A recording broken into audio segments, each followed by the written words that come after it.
Hello, everybody. Welcome to 3-Point Perspective, the podcast about illustration, how to do it, how to make a living at it, and how to make an impact in the world with your art. I'm Jake Parker. I'm Lee White.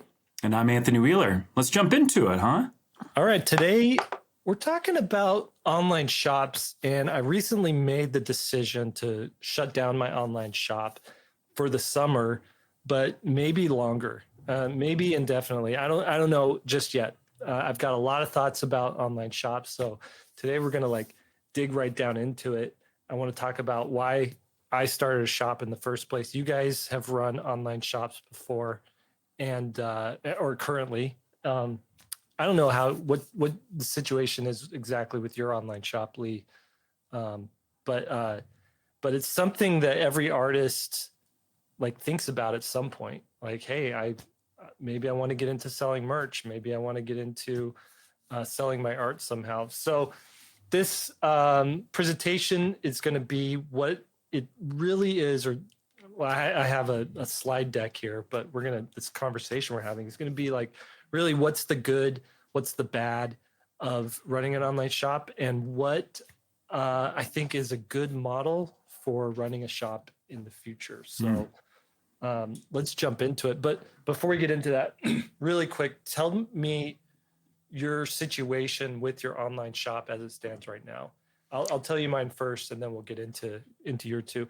I started an online shop, I want to say 13, 14 years ago.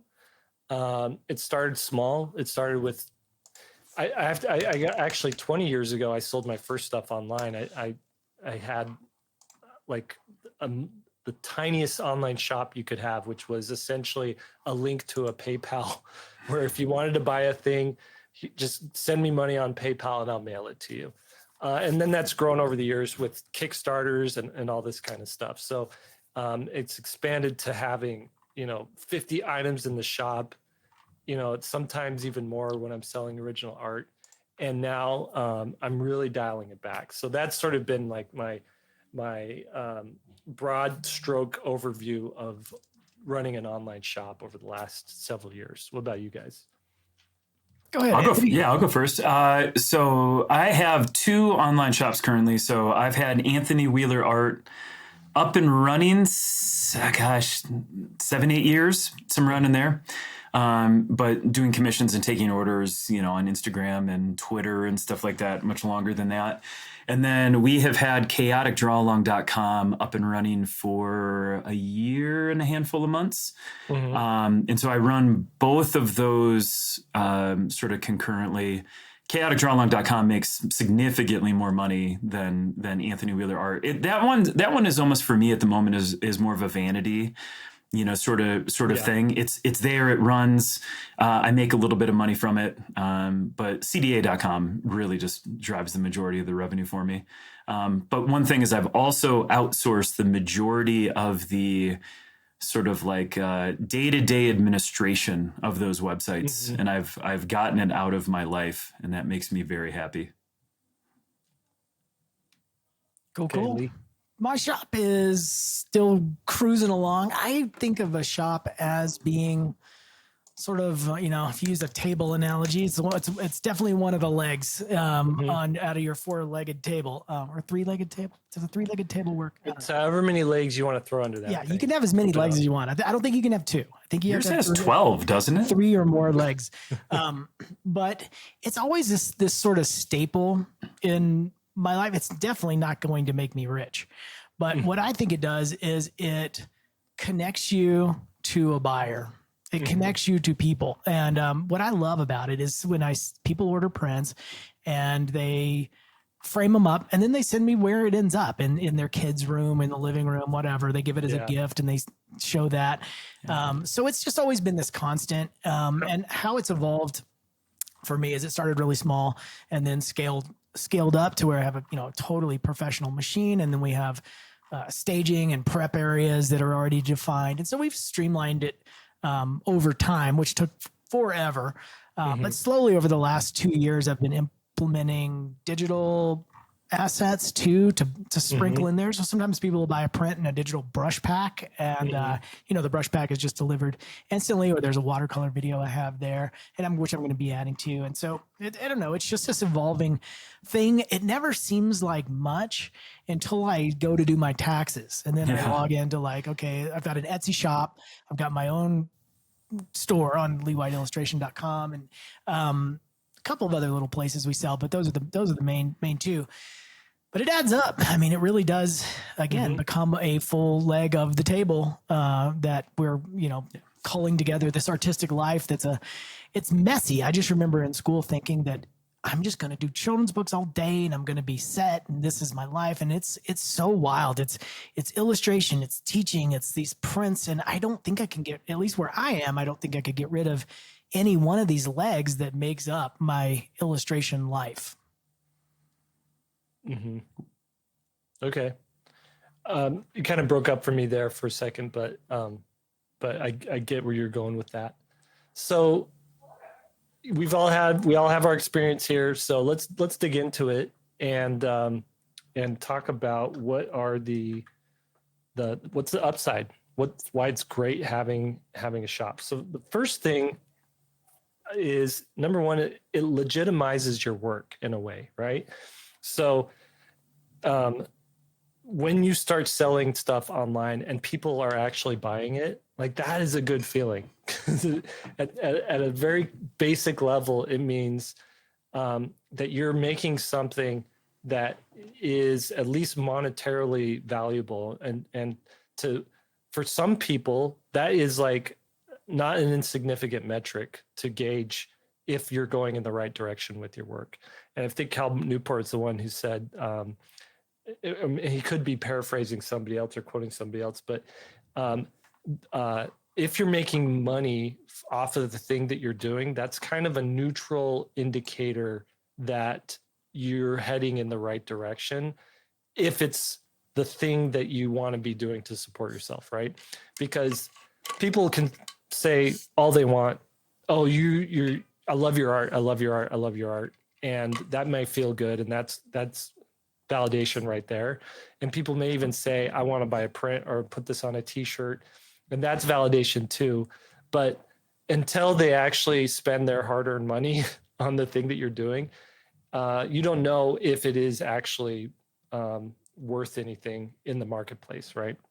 So there's that. It gives you a commercial outlet. It gives you a chance to like put your art out on that level.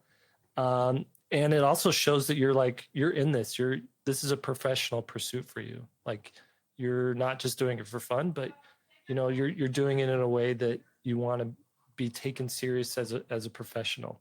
And then one thing that I love about it too is, like you were saying, Lee, it's when people can pin or frame and put up a print on your wall, or put your book on their bookshelf or whatever it is. It's just another outlet for people to refer your work to other people instead of just sharing it on Instagram, or putting it on a story. Somebody in person could come over to their house. Oh, where'd you get that? That's such a cool thing. Oh, it's this cool artist that I follow. You should check them out. And that word of mouth is another way to really legitimize you as an artist. So any comments on this one? In terms of the upside of why having a shop is great, I think it gives you the ability to see what works. It's a true, like if you're familiar with being online, you've probably heard of A/B testing, where you test a title for something and then you test another title for it and you see which one's better. Your online shop is a real world application of this. I mean, you could do something that you think is great and it's just crickets. You don't get anything. But then you pay attention to the ones that start to sell, and it's a little bit of reverse engineering. You got to go back and say, why is that one the one that people are buying, and try to analyze it. Maybe you just got lucky and it just hit the magical combination of stuff. But I've noticed over time that my work changed based on my online shop and the sales pattern. I noticed that, at least in terms of commercial sales online, the less specific I am with a character, the more likelihood it has to sell. I mean, that really holds true at an art fair. I was testing that theory. it's not always true. Obviously there's outliers and stuff like that, but it's interesting because you can start to see a pattern to it and make adjustments to it. And the real key is not believing that you are your art. I mean, at a certain point as a pro, you have to separate yourself and say, this is something I'm making and I am adjusting it for, this is a relationship I'm having with the audience, right? It's not just me being indulgent. I just make this image and you either buy it or not and shut up. Right.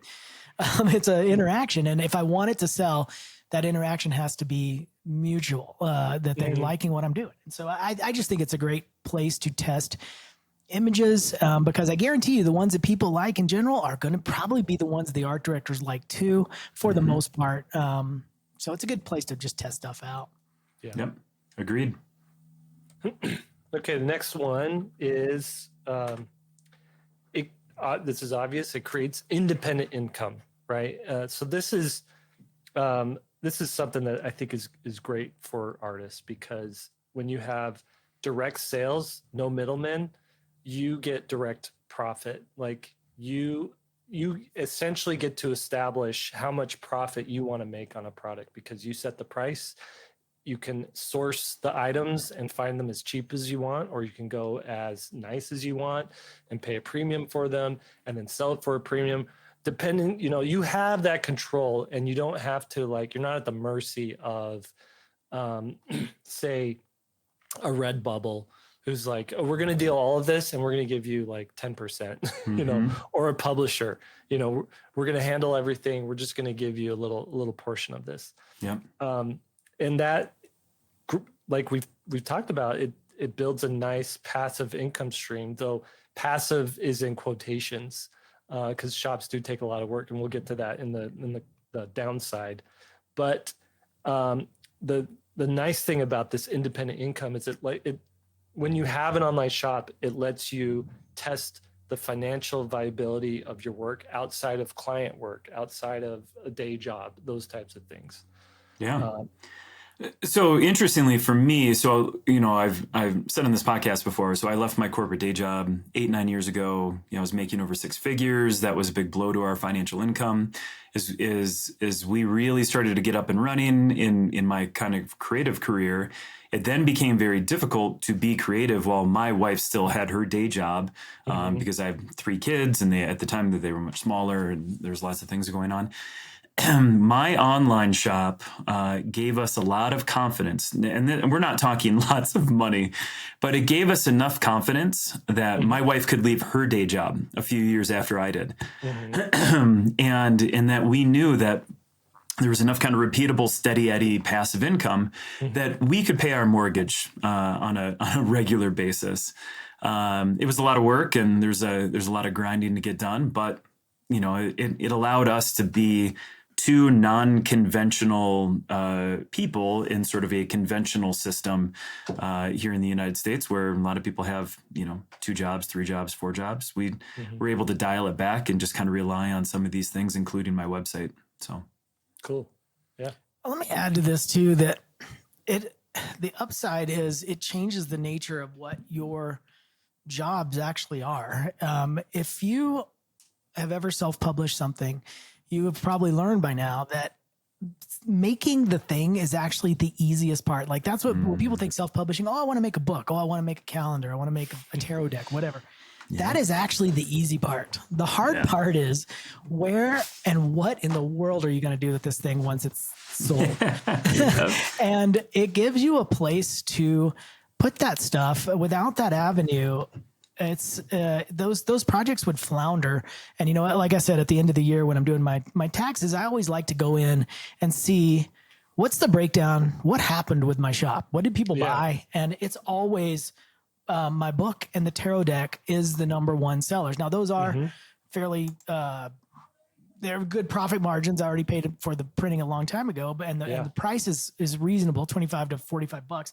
But they're always the top selling thing. And the regular world, the bookstores and they're not clamoring for my products. Like these products would have no life without that. And so, I'm even thinking about now, because it's 7 years later, of doing my next art of sort of book. And there's no commercial viability there from a publisher, but there is a secondary market for that stuff in the private space, in the Mm-hmm. online shop.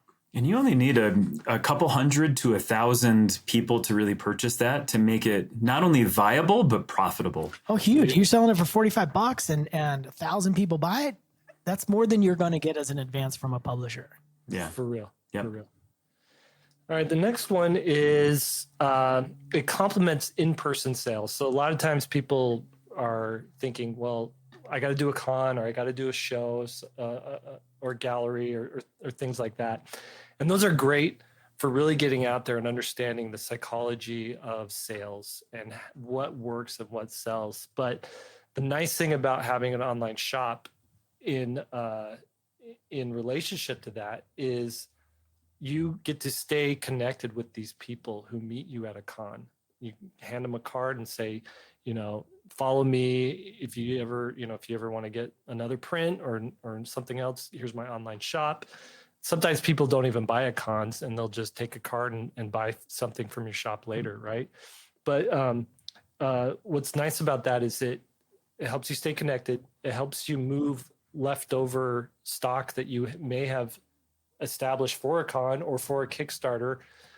You might sell 50 to 100, but you needed to order 300 in order to get that price low enough, or you need to order 1,000 or whatever. Throw them in your online shop, and you can drip sell those over the year and make that money back. And then the nice thing too about online shop is, whereas one person might be a single time customer at a show, they can turn into repeat customers and come back year after year every time you put out something new. Yeah, 100%. Some of the best sales months I've ever had in my online shop was after Comic-Cons. And so particularly in the more affluent parts of the country that I would go to, so Seattle, Chicago are a couple of really good examples. I would have a good show, and then I would have some good sales, and then I would have really amazing follow-up sales. And you could attribute so much directly to those in-person events, and it was awesome. Yeah. All right, next one is it helps you build a real following, not just an online following, but these people who buy from you, like, they create sort of like a genuine emotional connection to your work and to you as a creator. And those are going to be like true fans, not just someone who's passively following you on Instagram, but someone who actually is like invested in you as a creator. The nice thing about a shop is every person who orders from you puts in their email, and emails, unlike Instagram followers or Twitter followers or all these different platforms, people hang on to their email, and you don't switch like you guys, the email you use right now, how long have you had it for? Oh my gosh. Yeah, 20 quite a while. years. Yeah, 20 years. So same here. And so you always have direct contact with these people outside of, if social media is like, the algorithm's going to throttle you and really downplay whatever you're posting. An email goes to someone's inbox, and whether they open it or not, they still have to see it, and they have to decide what to do with that email, whether they put it in the trash or whether they open it. That's them interacting with you, right?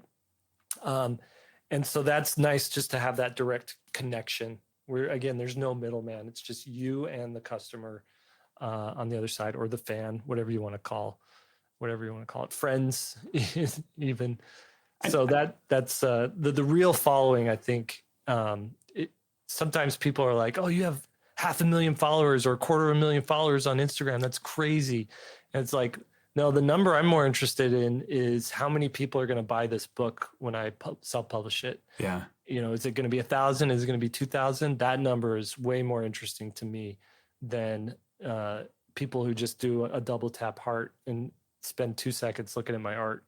Yeah, it's more acknowledging than anything. Yeah. I will say I do think that there's going to have to be some interesting changes in terms of how people utilize emails and email marketing here in the future, because just like the three of us who utilize it constantly, at some point there's fatigue, and the audience has that fatigue, and these inboxes are starting to become so smart that if you're not opening emails from an email list they can dump those into a junk mail that you don't see all that often. So you have to figure out how to give value.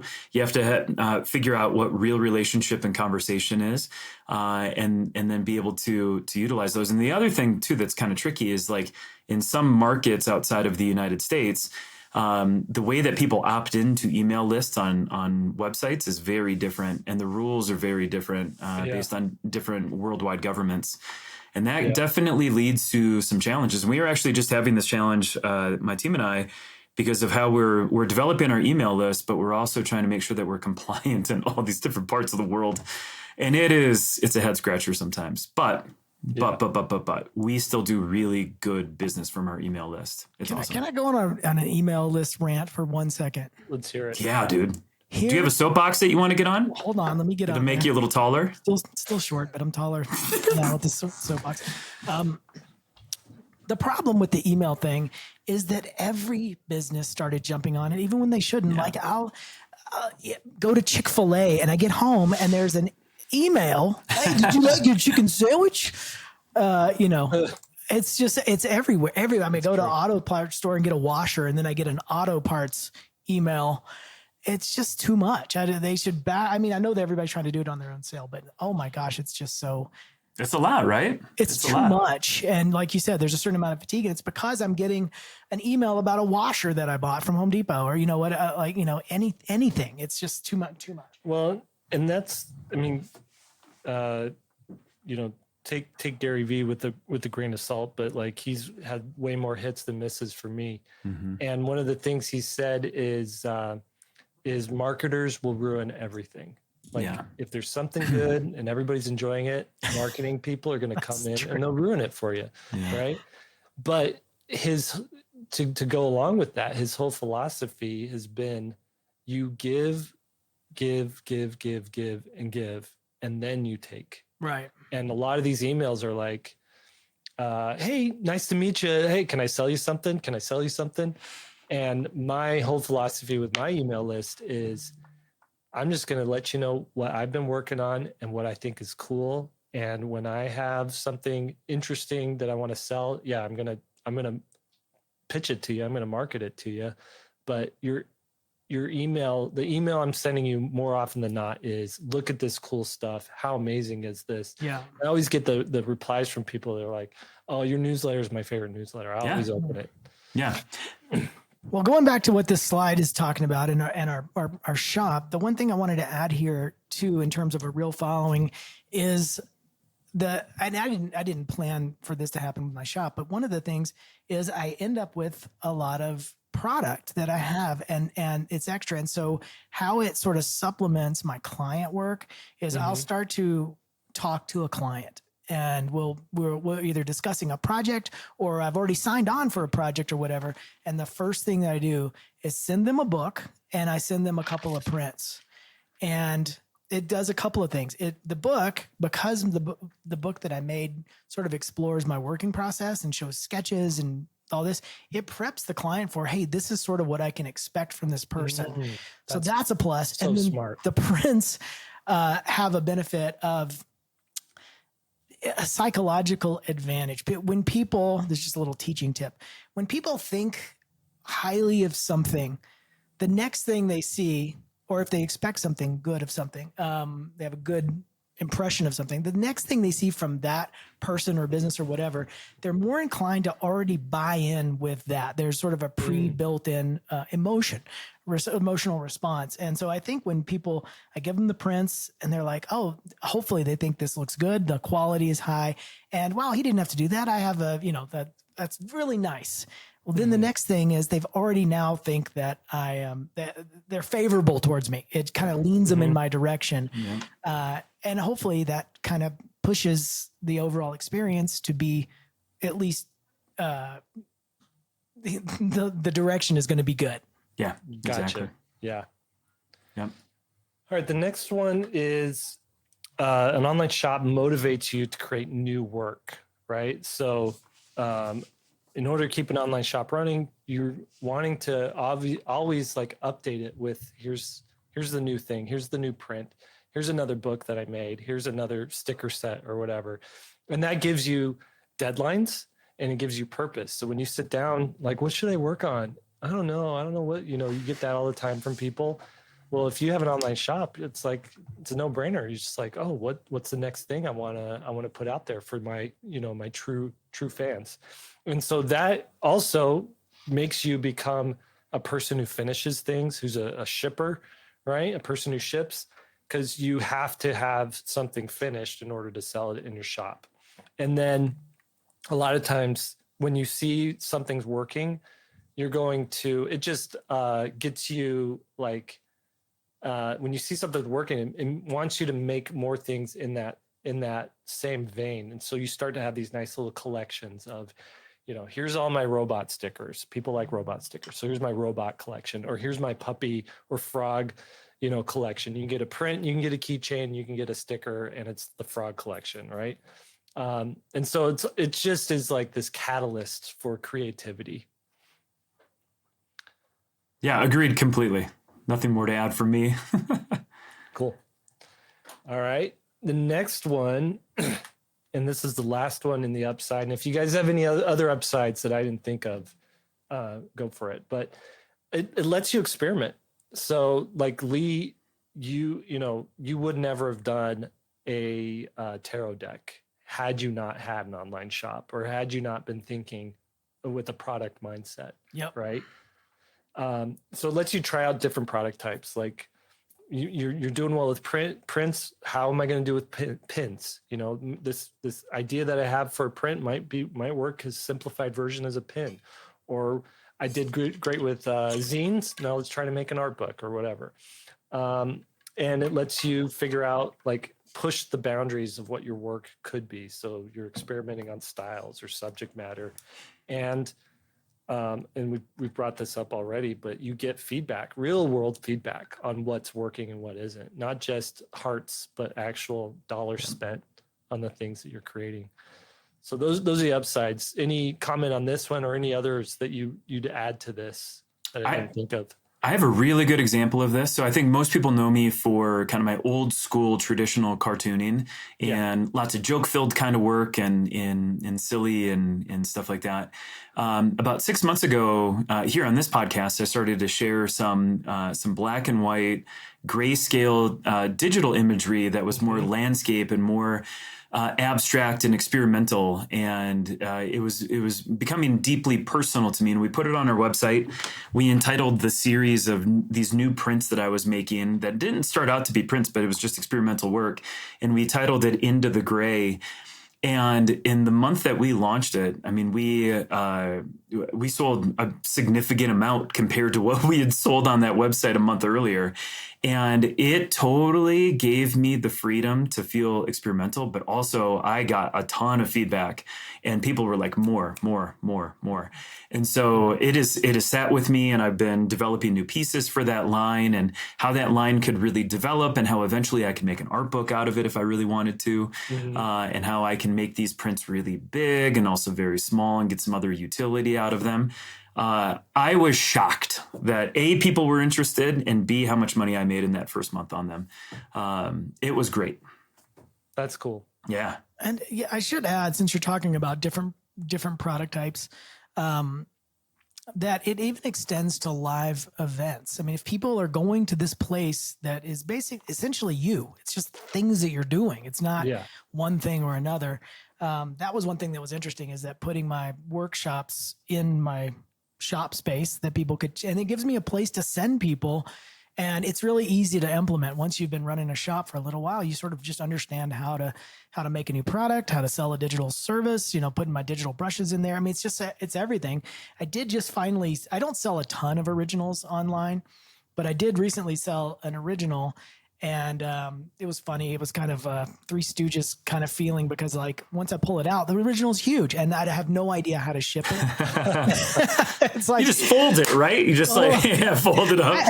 I have my methods of taking original arts to art fairs and then handing them to people if they buy it there. But like, to put it in the mail, you got to make sure it's not going to get destroyed. Right. It took like a week to ship this original, but it was a $2,500 payday just from having this thing on there. And like I said, I don't sell it much, so it's been on there a year. Then all of a sudden it sells, and I threw in some other stuff. So maybe there'll be like Jake said, it changes what people buy. They start out sometimes with a card, and then they'll buy a print, and then they'll buy a bigger print. Then maybe they'll buy an original, maybe attend a workshop at some point. So it really starts a relationship. It's not a single. I never view one of these things as a singular product. And that's why if anytime anybody has a complaint about a product, I don't even question what the complaint is. I'm like, here's 4 new ones.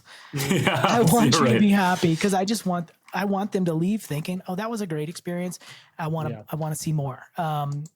And it's a good note. If you have a shop, don't be petty or, question people if they got a print got dog-eared or whatever. You got to not only make it right, but make it twice as right. Yep. Right. That's awesome. That's such good advice. My gosh. Yeah. Love it. All right.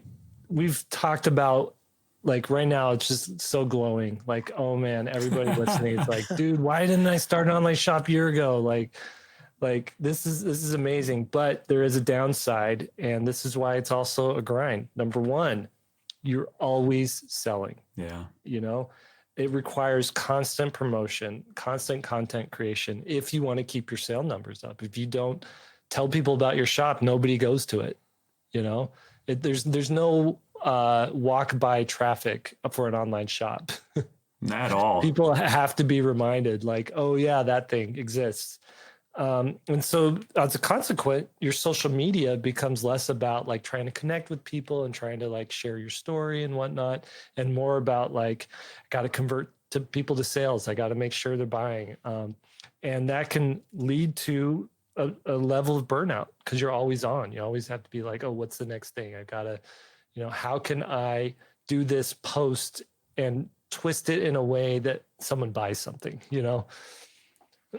Yeah, it feels cheesy to always be like, hey, new item in the shop, check it out. I mean, and that's why I'm so behind on getting the things I've done in the past year up on the site. I'm so far behind. Yeah. And there's just social media too is such a just a downer that I don't even want to go on it, and there's, man, everybody moved over to Blue Sky from Twitter, and I was like, oh, this will be fun. And, we can go over there, and it's just artists, and it's just going to be a glow fest of everybody loving. I tell you what, I logged on yesterday, and like every post was a complaint, somebody complaining about something. I'm like, guys, just show me your art. Show me That's what you sort of made the today. world now, right? Is just logging complaints. Yeah. I don't care about, yes, that's sad or that's unfortunate or whatever, but yeah, it's really tough. All 3 of us do live streaming sort of here and there, and I've made live streaming a big part of who I have become as a creative in this last handful of years. It's the creative side, but it's also the entertainment side, because I'm such an extrovert. I have found, though, that most of the time, because I'm using my own sketchbooks and my own chaotic draw long prompt cards and all of this sort of stuff, that I don't even really have to actively sell that stuff. I'm just utilizing those on my live stream. And we have enough kind of sort of automated messages in the chat and in the chat rooms and stuff that people can find out exactly what I'm using. And I don't really even have to talk about it anymore. And it does not, I will say though, with me barely talking about it, we barely sell stuff. If I'm really talking about it, we really sell stuff. Yeah. But it's also taken a lot of the pressure off of me that I don't have to do it at all times. And that has felt really good. That's good. Yeah. All right. So next downside is shipping can be a full-time job. If your shop is successful, if you're doing everything right, you are constantly shipping stuff, right?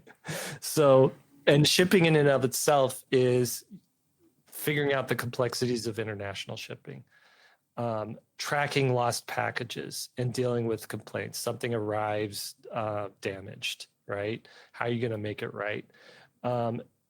If you don't have a great relationship with the post office now, you will have a great relationship with the post office once you start your online shop. And even if you're printing labels at home and getting that whole system in place, it's just the post office is a part of your errands every week, is going over there, dropping off packages and doing all that stuff. So everybody thinks about like the online shop. They think about the Batman part where it's like you get to go out and fight crime at night and like deal with like real cool, interesting people. And nobody thinks about the Bruce Wayne who has to like go to the board meeting and make sure that the stocks are up and make sure that there's enough money to pay for gasoline in the Batmobile, right? So so there's definitely two sides to it. It's brutal. Lee, when let's say you're not pushing a lot on your online shop, and maybe you get like onesie, twosie orders in, but you're also building your workshop. We're talking about going to Spain. You've got classes that you're making right now. Do you ever find it challenging to get into the shipping room to go get that stuff shipped out, even though you just have to do it? I have to have help with that stuff. Yeah. I could never do it. That is where you have to admit and know where your weak points are with all this. And my weak point is the details and shipping and all that stuff. And so, I have I want to say a team. It's really my wife just doing it. Like cats. My shipping team is my wife as well. Well, mine's my daughter. So if I ever say my team, that just means my wife is doing that stuff. And she's better at that stuff. And I have to, give her props. She's so good at it. And I'm so bad at it.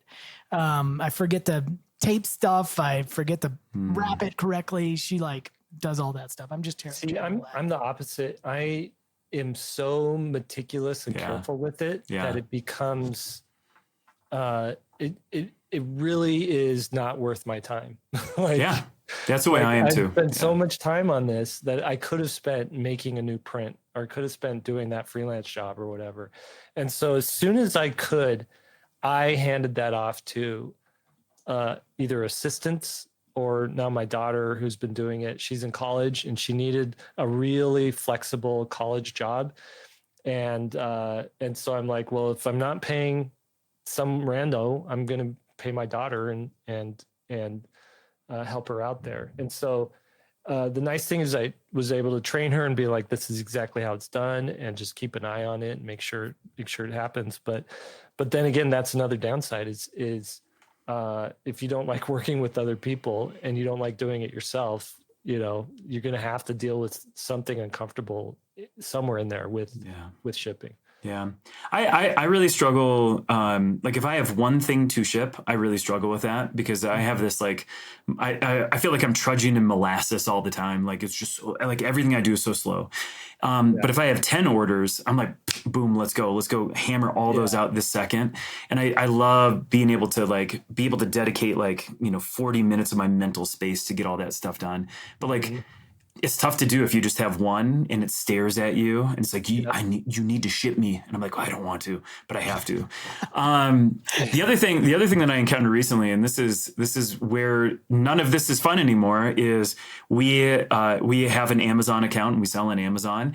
But there's friction. I hate friction. There's friction between me and the customer base on Amazon. They don't know who I am. I don't get to see their contact information the way it ports in. It's very complicated. And we ended up having a customer who ordered, and I was really thankful for that. And as I was shipping it, my shipping software was like, warning, this address does not exist. And I was like, so Google Earth it, trying to figure out exactly. And I got to Google Earth and it was like a cornfield. And I was like, this does not make sense. And so I messaged the person on Amazon. And again, I can't really, they have no idea who I am. Right. And so the person's like, no, it's fine. It will get to me. And I messaged them back and I'm like, I'm so sorry. It looks like I'm delivering this to a cornfield. I'm nervous that this is going to get lost and then you're not going to get your product and then I'm going to lose this entire sale. I worded it better than that. Yeah. And they just responded back like, nope, it'll be fine. And I was like, oh gosh, what do I do? Do I cancel this order? Turns out it's Bugs Bunny. Yeah. On the ground. Right. And so ultimately I just had to assume the best and say, you know what? I have to assume that this person is not doing anything nefarious. And if they are, I'm going to learn a lesson. And I sent the product. It got there. I don't know how it got there. I don't know if they have a trailer on the cornfield somewhere. I don't understand it. But that took me 2 hours. That's 2 hours of my entire creative day. Yeah. Ugh. Yeah, the amount of times I've spent on Google Earth, like trying to figure out what the heck, where, you get this little in the shipping software, this little like red exclamation point, Yeah. triangle, and you're like, oh crap, what do I do here? Okay, so that's shipping. The next one Well, goes hey, right along can with I it. stop because I'm having an actual store issue right now. Oh, let's hear it. Let's hear it. This very second. I mean, this is not planned. This is in real time. So I just got this message on Instagram.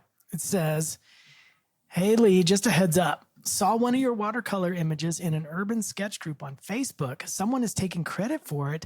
And not only that, but they are advertising a video tutorial for it." That's crazy. What? What So do you do? I'm diving in. The one thing that I really want to do is I want to see somebody do a tutorial on my own video. Maybe they're doing it better. Yeah, right. But surely they're not actually painting this thing, because if they were good enough to paint an image and sell it as their own, like they're confident enough to teach it, they're probably a good painter, and they wouldn't have a need to take it. So that something's not right there. I don't know if they're scamming people, but yeah, they are scamming people. Lee White, yes, they are. I don't know. I mean, like, do you think the scam is like people pay for the tutorial, Right? And it's anyway. The So I'm scam doing is- this. I'm doing the sleuth work. When did you turn 56 years old? Of course, that's the scam.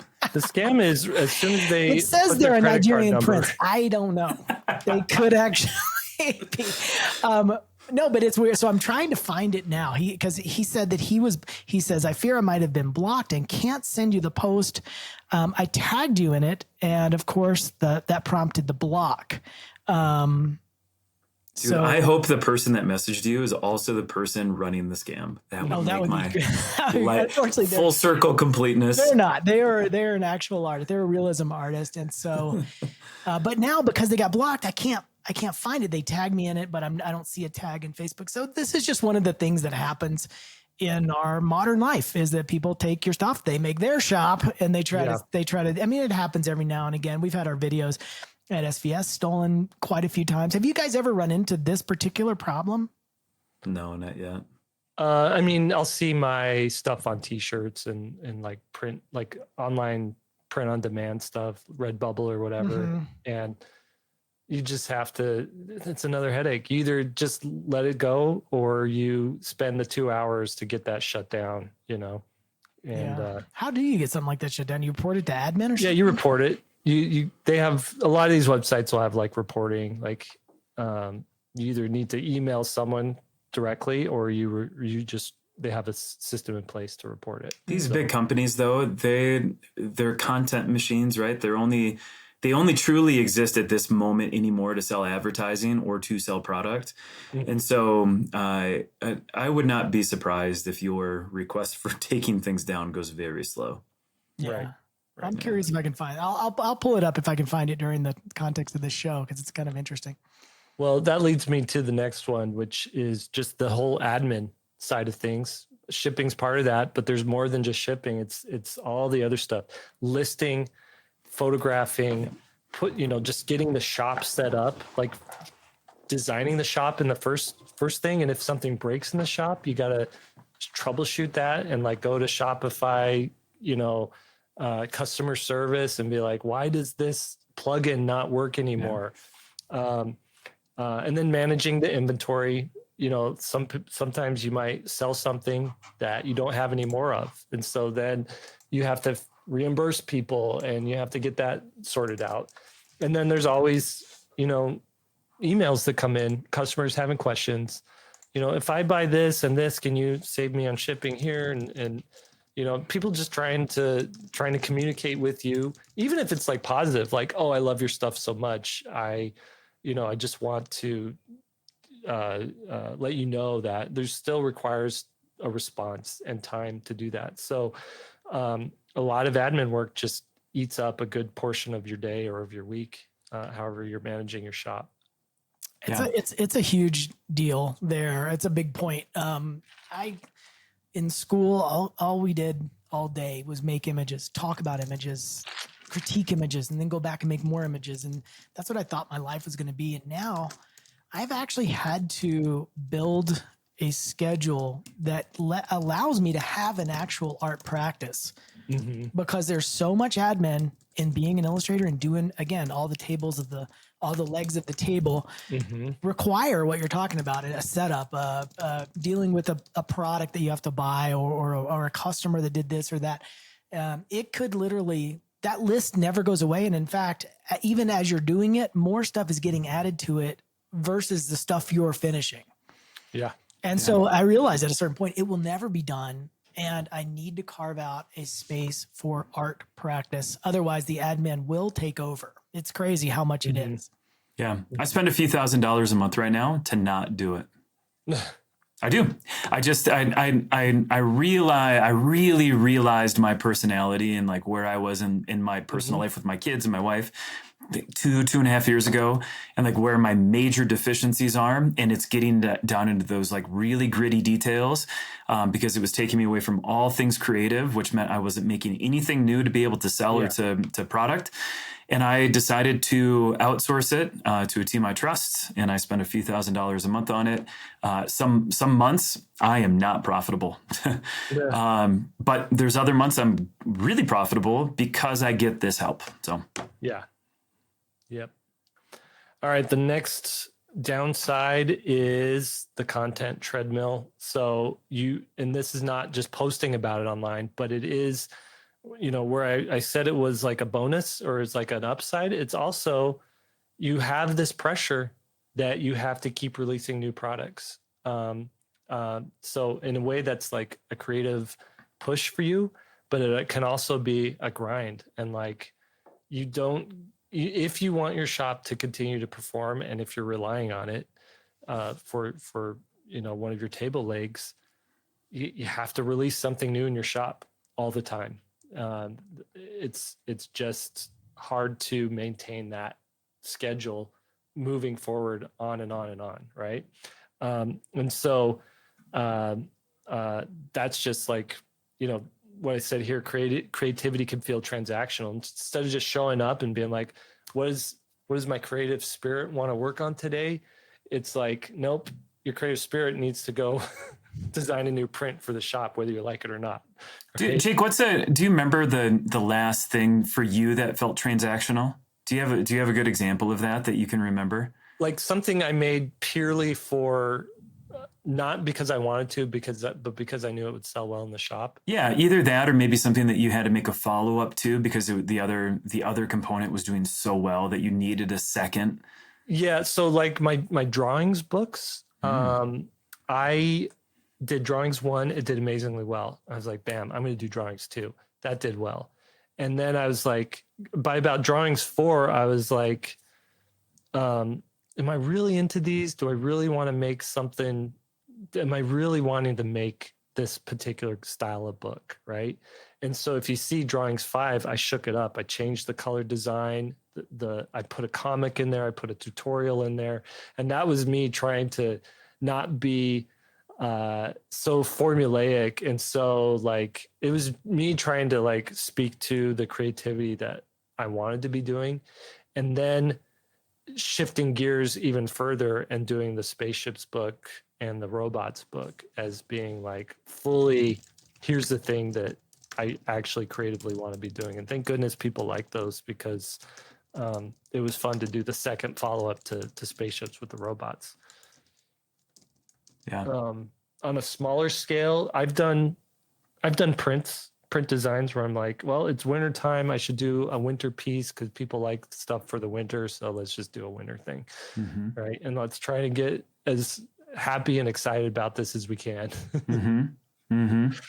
But you kind of have to do some of that stuff sometimes. Like you have to play the game.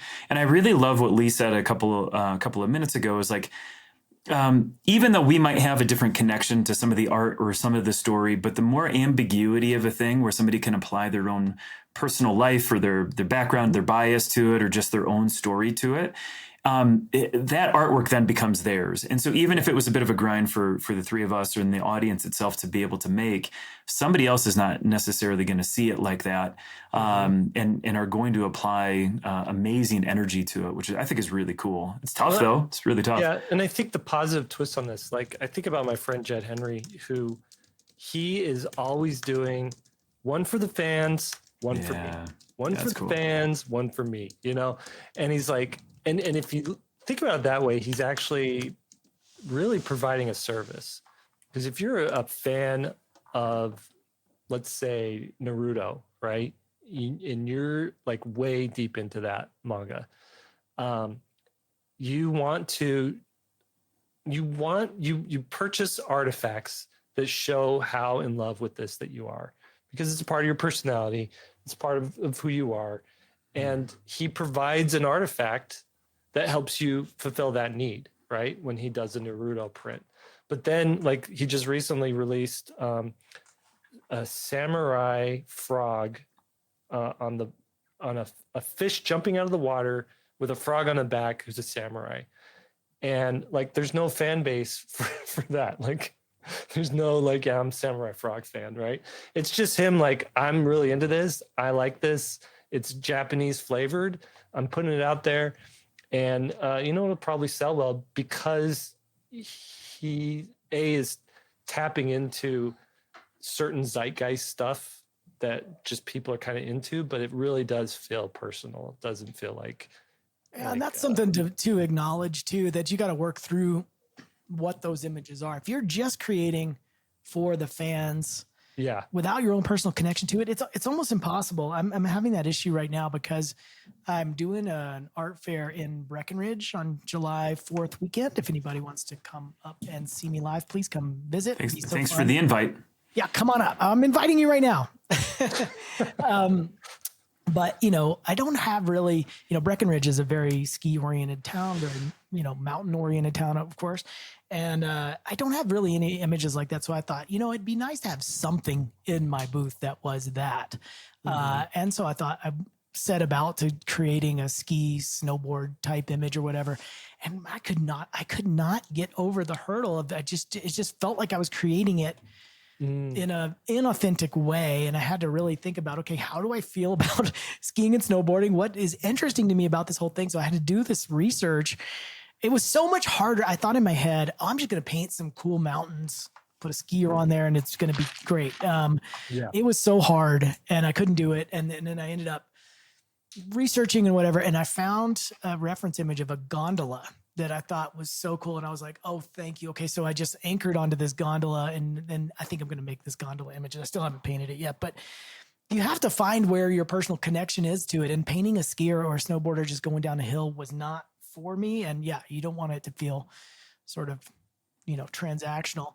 I will say the other side of the grind with making things and for a shop is, your second little thing there, hard to maintain consistency and quality, is one of the things is transferring this stuff from being an image to being a product. And that is an entire day for me now, especially now that I've moved back into more traditional art. If it's digital, it's a little bit easier to do, but you still got to run color tests and print tests. I mean, as you guys know, it comes out of the printer the first time looking absolutely terrible. And so somebody had ordered this print. They had seen an image on my Instagram account. I don't have that print available yet. It was just an image on Instagram. They said, do you have this available? Of course. What's the answer? Yes, I do have it available. And it's ready to go. They're like, oh, cool. How do I pay for it? So I do an individual PayPal purchase because it's not in my shop yet. So I'm kind of going around the back door and they pay for it. They're excited about it. And then all of a sudden I have to get it ready. Well, this is a traditional watercolor painting. So that means I have to go through the process of photographing it high res, bringing it in camera raw, doing the color corrections as best I can, running the first test run, adjusting it all, running the second test run. It's almost a full day, that process of getting the full print out. And we're talking an 11 by 14 print that somebody paid $55 for. It's my whole day. But now I have it as a print and I can make it again, but it's just, you just don't think about it being so much. Right. Yeah. Yeah, it's tough. Well, the next one is a little bit shifting directions here, but it's the financial side. But there's a ton of hidden costs that come with running a shop, and you think, oh man, I got books printed for $5, I'm selling them for 25, or I'm selling them for 30. I get a pocket, 20 or $30 here. There's credit card transaction fees. Those things add up. I remember doing taxes where there's a couple of years where I didn't even think of that. And I was like, wait, I should be reporting all this money that's going to the credit card companies. So I started staying on top of that, right? If you're making 1,000 sales a year, and they're taking 3%, that's a significant chunk of change. It right? is. Shopify, ShipStation,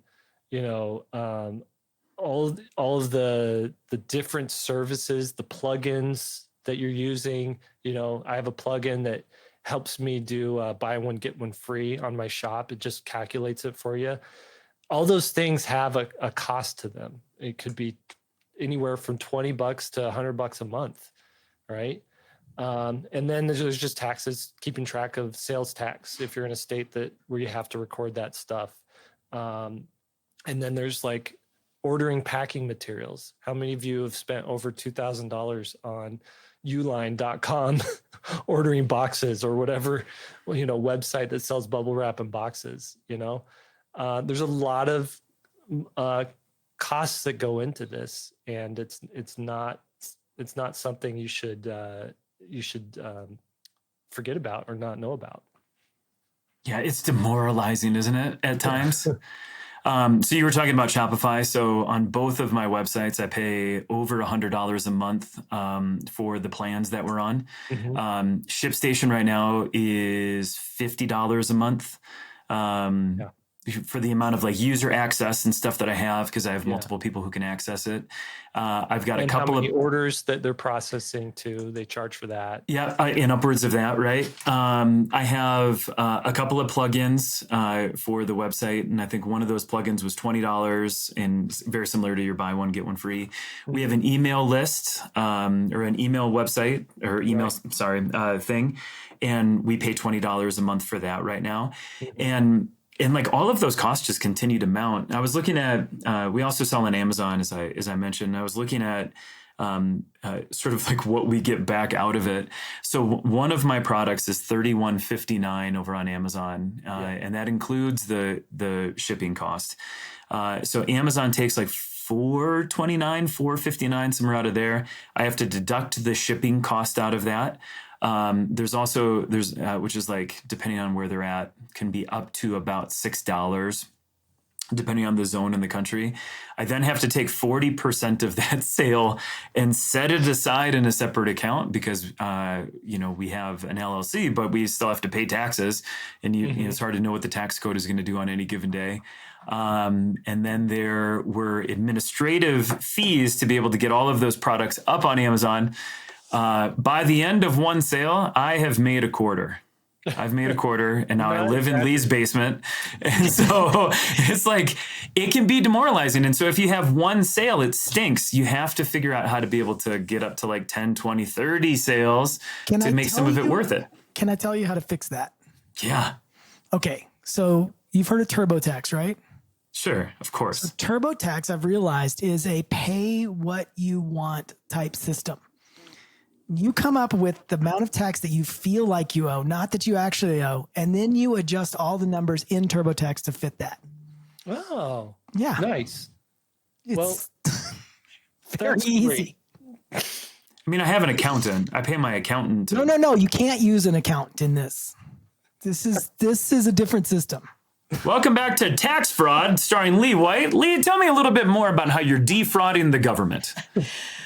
Yes, that trip was deductible. Lee is calling in from the penitentiary. Yes, that meal was Colorado. He's clanking his coffee mug against the bars. Nobody knows. It's the feels like tax system. That's what I call it now. Pay what it feels like. Hey, why not? Are we accomplices to this? Yes, you are. No, let me do a little disclaimer. One thing I should add any here. Tax advice from the podcast. since we're talking about profits, one thing to think about for people thinking about owning a shop is the stages that you go through. And so,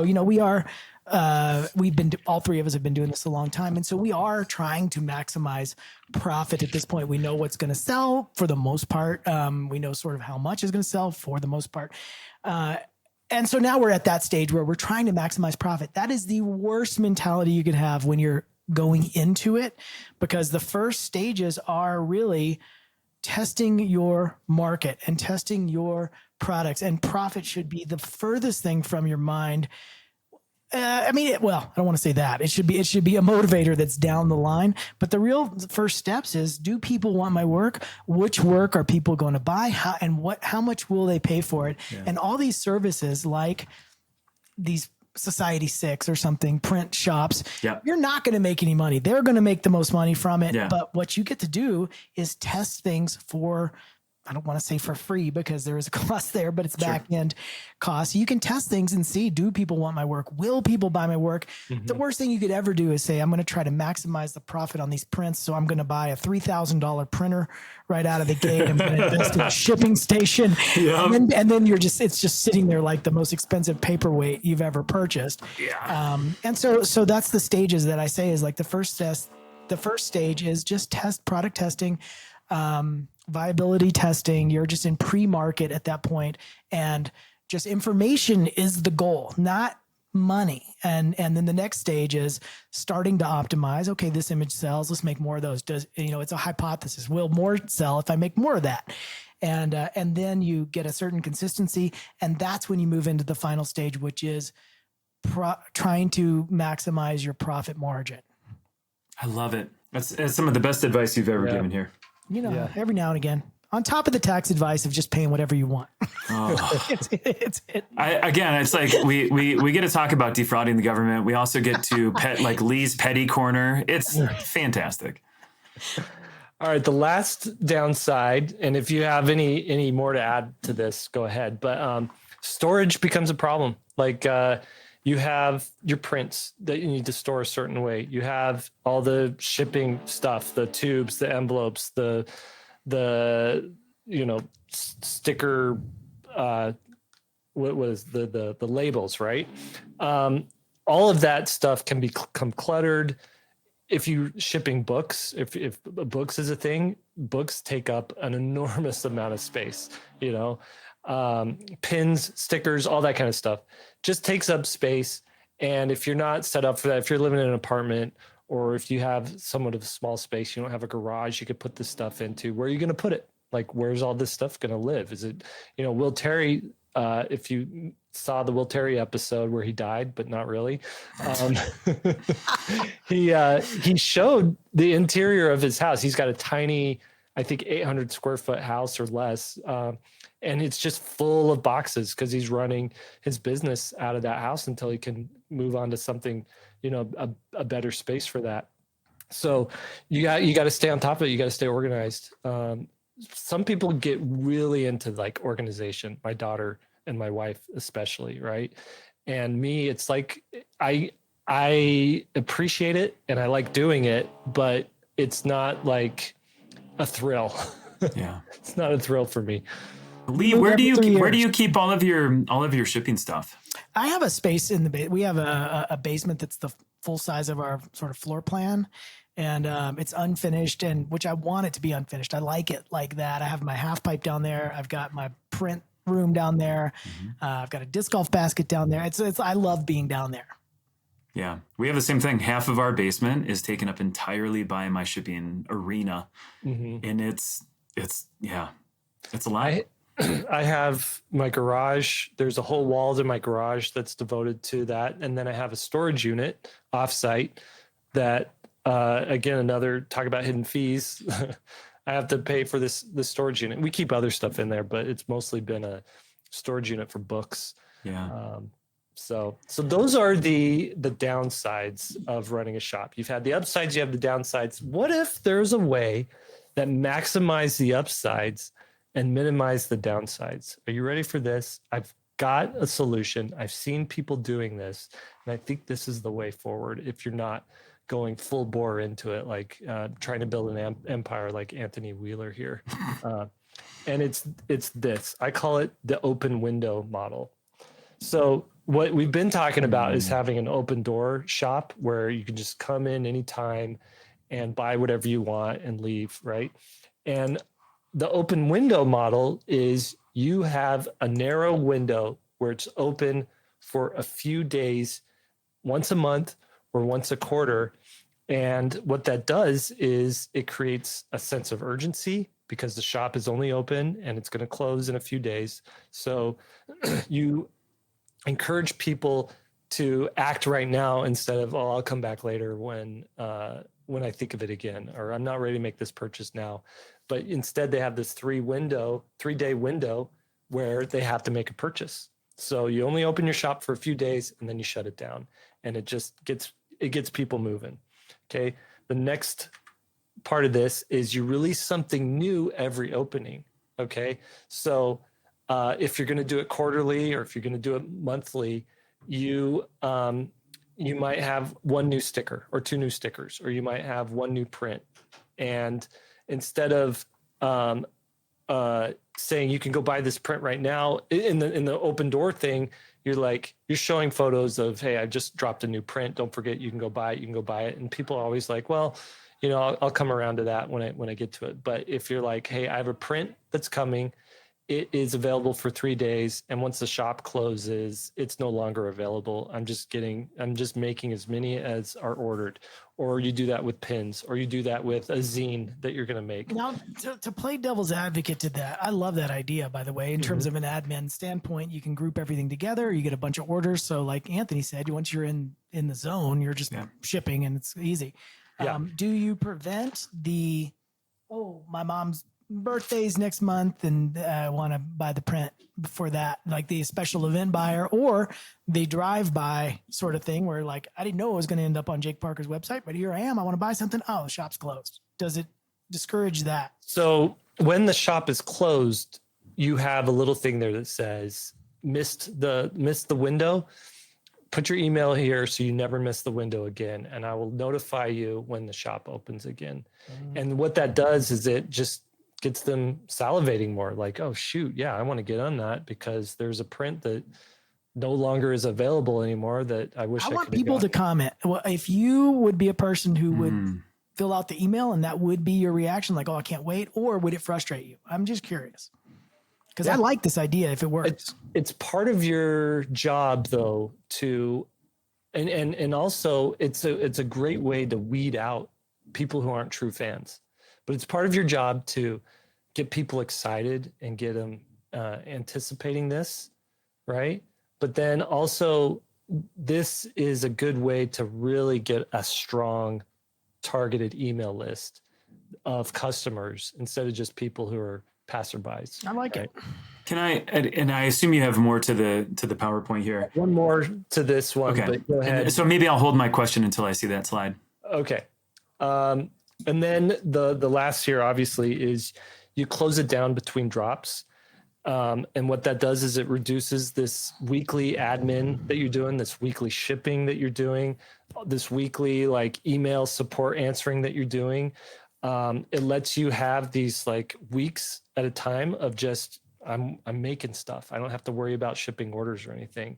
And it makes this whole thing feel like it's an event. It's not like this obligation that you have to like stay on top of the whole time. How often are you opening the window? That's up to you. I know people like Jed Henry, for example, but I've seen this in like for people who have like a clothing shop. They have their own clothing brand where they'll either do it once a month or they'll keep it shut for 2 months or 3 months as they're working on a new line. And just every day or every week, just, hey, this is what we're working on. This is, here's a little thing, little hints, just a little showing you a little, a photo shoot that they're doing, but you're not seeing what they're actually, a full picture of the thing, and so it's just building up this stuff. And then they'll say, okay, it's been 3 months since we've opened it. Bam, we're opening it for 3 days only. You're going to want to get in on this. You're not going to want to miss it. And then you do the shop. And I guarantee, maybe I don't guarantee this. I am willing to Guarantee. Sorry. I'm willing to guarantee that you could make as much money in those 3 days as you would having it open for 30 days. Well, the cool thing about the shop now is I've got such accurate, consistent records of timetables and how much it generally makes, on an average. And so I'd love to test that. How often do you think you're going to open yours? Every 2 months? Every 3 months? So I'm closing it for the summer, right? So, because my daughter, she's getting married and she's moving out, and probably at the time of this podcast, it's already closed.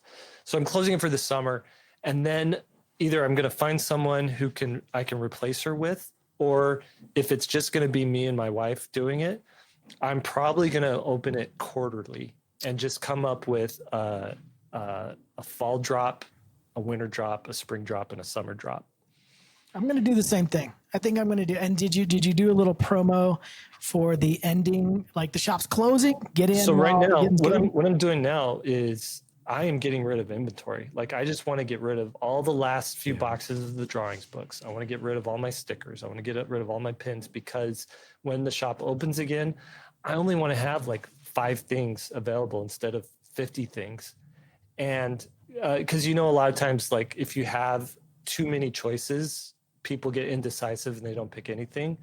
But if you have 3, 5, maybe 10 things available, you can really get kind of like a Kickstarter, almost like back the book, get the book with a sticker, get the book with a sticker and a print, something like that. Right. I mean, I wish I could take that advice, because when I do an art fair, like the one coming up, I have too many prints and it's exhausting trying to keep track of what's selling.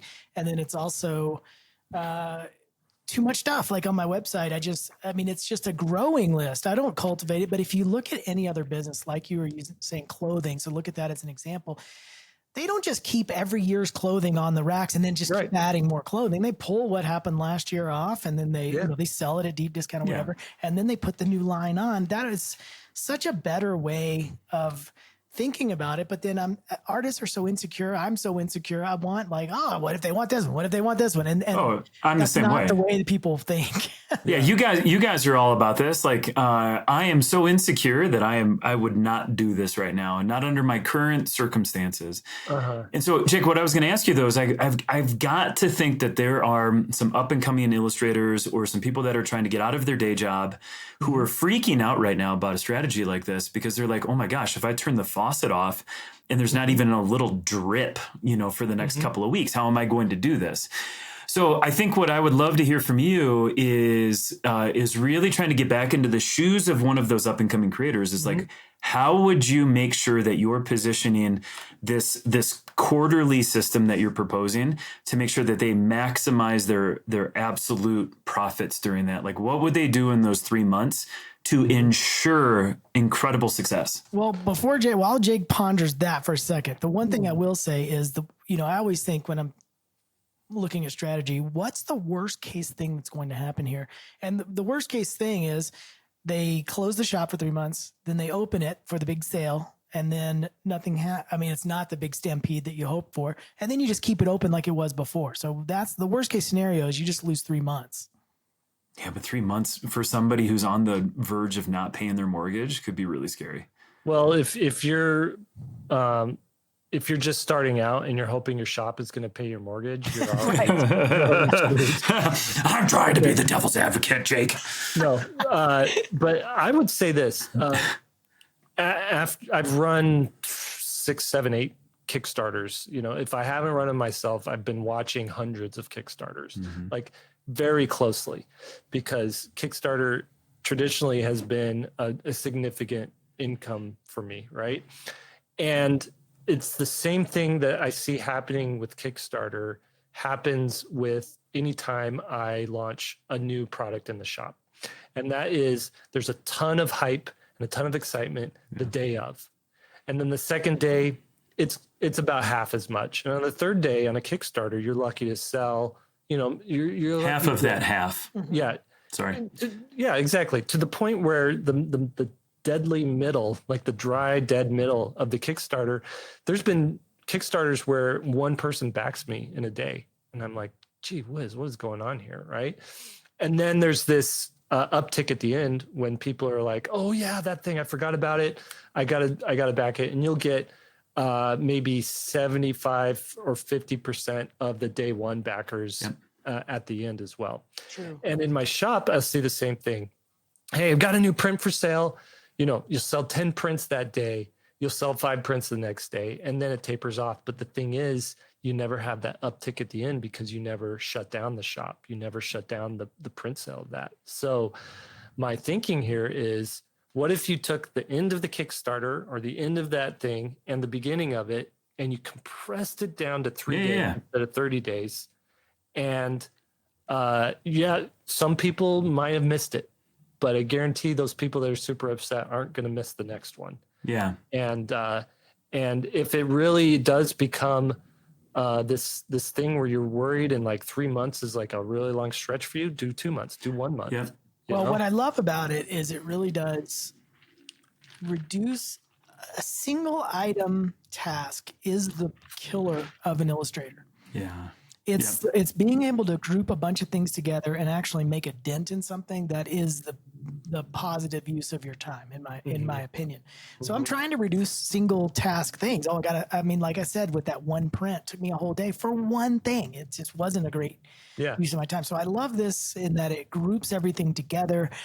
You're maximizing your time when you're working, and then you're also maximizing your time when the prints are, the shop is closed. It truly allows you to not be in that what if a print comes in? Like, it just focuses you a little bit better. So and that focus is so important. I'm kidding. Go ahead. Go ahead, Anthony. I was trying to lead the witness a little bit in terms of like tactically, what would you do in those 3 months? And I suspect that you would say to anybody who's nervous about this is that your presence has to be front and center on the internet. You have to be communicating deeply, stories, not Instagram stories, but like telling stories about the stuff that you're doing, the stuff that you're making, why things are meaningful to you, building deep community relationships, replying to people in a way that is thoughtful and informative and not with like 3 emojis or whatever. So you maximize impact based on relationship and being sort of front of center. True. Tactically, I think that's the only way, not only, but probably close to how you can have success for this as an up and coming creator. Well, I like that, one of the downsides you were talking about too, is that the constant feel of just constant promotion and selling. If this takes that away, because the shop isn't open, you are starting to talk about the stories about the image you're making and the process of making something. And then later you're like, hey, all that stuff, here it is. And it's available now. You can group that together too. So it's not just an ongoing commercial, which I've sort of feel like lately. And then once you get in this cycle of opening and closing it, part of that interim time in between is also leaning into the FOMO of what people missed, and like showing images of people with the print on the wall, or showing images of people with the pin on their bag as they're posting it. And you're just sharing what everybody's posting, and it gets people amped up for the next. Well, when is your shop closing? Because I want to do a follow-up in 3 months and see how this actually works, how it really plays out. So, I forget when this episode airs, but it's closing May 30th. So, and what I did was I did a deep hard sale because I really wanted to get rid of inventory. And what that is you buy 1 book, you get 2 books free. So what happened was I launched that. I shared it on Instagram, shared it on YouTube, and just those 2 platforms. And I made 200 sales. So I've gotten rid of like 600 books. Wow. In the last week. Jeez. That's incredible.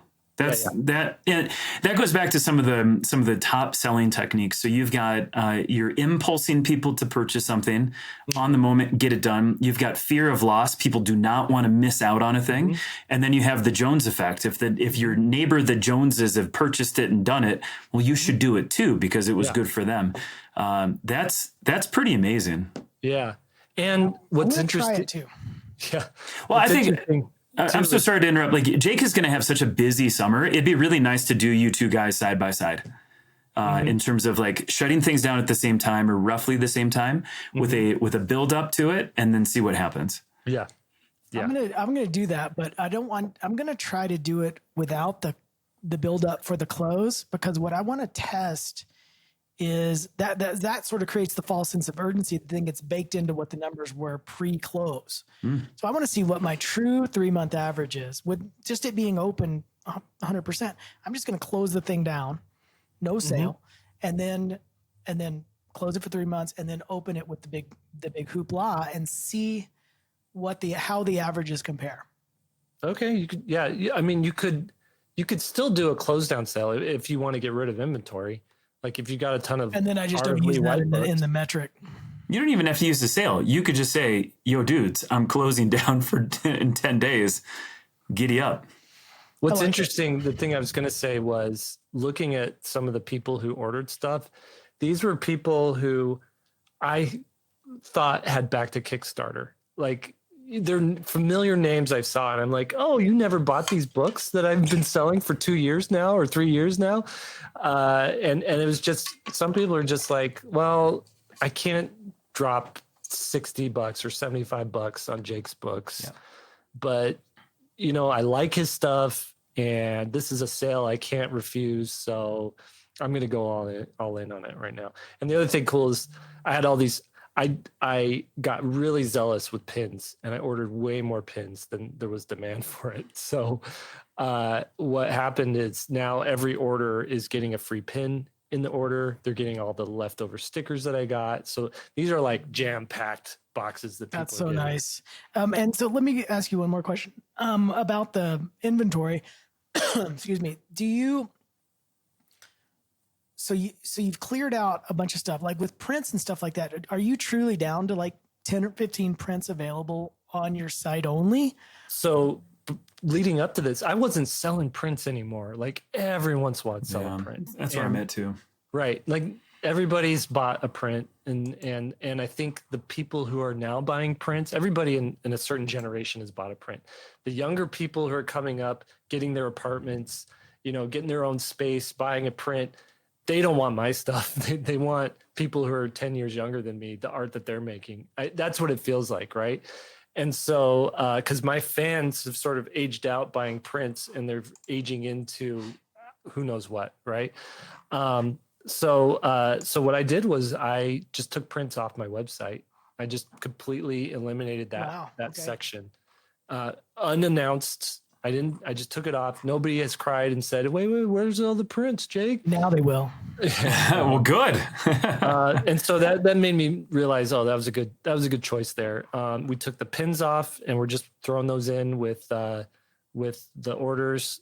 You can't buy a sticker now. We're just throwing those in with the orders. It's just books and original art.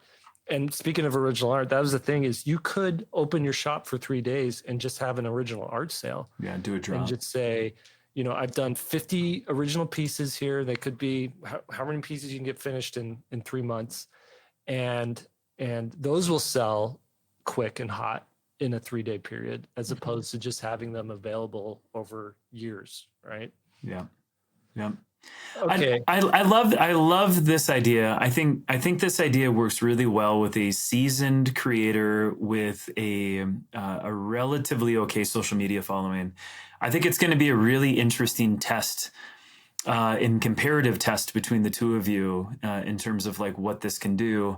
And then I'm really excited to see what the observations will be for the up and coming audience and some of the better tactical things that they can do to make this work for them. Well, I think up and coming audience people, because attention is hard. It is very hard earned, right? One thing, an idea that I have for that is, who says you have to do a shop by yourself? Like, get 5 of you who are all complementary to each other, and go in on a shop and go in on a 3-day like sale fest, right? And so now all of your combined attention is bringing everybody to this, and And then you can leverage that. You do that for a year, you do that for a couple of years, then you can leverage that and say, wow, people keep buying the stuff that I'm putting on here. I'm gonna separate myself from this and go solo, and then start doing it on your own. A co-op, yeah, that's cool. Yeah, that's a great idea. I mean, that's when I was up and coming, just on the comic scene. Like, I was putting my comics in anthologies, like trying to join anthologies, because there was real power in numbers. I didn't have the time to do a full finished graphic novel, but if 20 of us got together, we could put out a book. And it was a way to say, it legitimized me. It was a way to say, like, I'm a professional cartoonist now. And I think that applies to, you could apply that to other areas, whether it's a shop or, maybe it's a portfolio website. Like, hey, here's, we're a co-op of illustrators that do these kinds of styles. Here's me, this guy, and this guy. And it's just a great way to, I think we saw that guy do that with the Alice in Wonderland convention. Oh, right. Yeah. Right. Yeah. Yeah. That was the other thing. Like, why go have one booth at a massive convention with, 200 other artists when you could get, 10 artists and run your own little mini convention, and everybody kind of gets to, we saw somebody do that, Jake and I, and we were insanely jealous. They did. I mean, I don't think they did a great job with what they did. It was a little misleading, but the idea behind it is phenomenal. Yeah. Yeah. All right. We're going to wrap it up here. Key takeaways in this is an online shop can be empowering, but it's not effortless. That's one of the main things we want you to take away from this. You're going to have legitimacy. You're going to have income. You're going to have creative motivation, but it also demands time, logistics, emotional energy. So go into it with eyes open. Number two, the traditional way, always open shop model isn't necessarily for everyone. And maybe try experimenting with the closed window. So constant selling, constant shipping, constant updating can be a real drag. And you can burn out doing that kind of stuff. And so maybe you want to try going into a design or designing a shop model that works for the situation that you're in. So doing the limited time drops, doing that to create urgency, doing that to reduce all this administrative overwhelm that comes with it. And hopefully you get these takeaways, and some of you have you could start to envision a path going forward for yourself with your online shop. All right, should we wrap it up there? Wrap it up. Okay. Good job. Look how focused we were today. So Outstanding. Man, it was awesome. All right. I look forward to Lee's PowerPoint next time. Don't even bring it up. Wait. When he has a PowerPoint, he stays absolutely locked in, which is good. Okay, so thank you for joining us, everybody. 3-Point Perspective is made possible by SVSLEARN, where becoming a great illustrator starts. Your hosts today were Lee White, Anthony Wheeler, and myself, Jake Parker. Special thanks to the whole SVS team who makes everything at SVS possible. Our podcast producer, Daniel Tu, our team manager, Preston Smith, our keeper of the curriculum, Austin Shirtliff, our show notes wrangler, Lily Howell, our chief operations officer, Lisa Fott, and our illustrator, Annalise Black. Now, go draw something.